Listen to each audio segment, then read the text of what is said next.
of the benefits of the racking carrier on this fryer is that you could rack all the product, all your chicken, on the racks, and you could cook on the racks, and when you're done cooking you could also put this on a sheet pan again and bring it into a holding cabinet.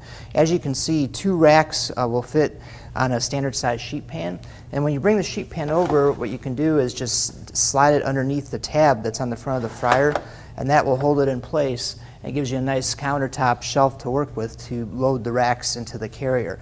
As you can see, I've already put 2 racks in the carrier, and what you want to remember when you're loading the racks into the carrier is to load from the bottom up. So I'm going to go ahead and use this handle to load the other 2 racks. You don't necessarily have to use the handle to load the racks in the fryer. It's really meant for taking them out when the racks are hot, but in this case I'll go ahead and use it. And you could use 2 hands on this handle so that it's easier to lift the rack when you're putting it into the carrier. And you just go ahead and slide it in, and you'll feel it lock in the back there. Put the other one in.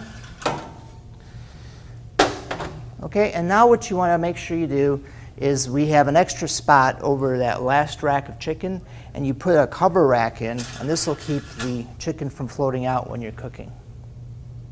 So we just cooked a load of chicken, and now we're going to unload the racks onto a sheet pan.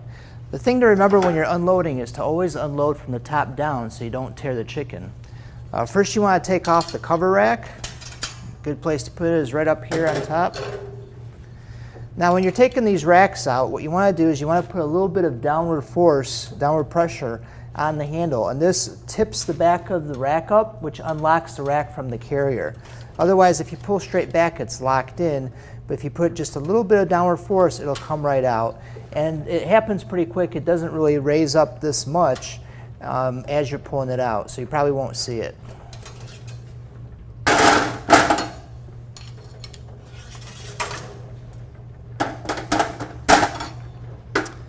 And that's how you unload the carrier.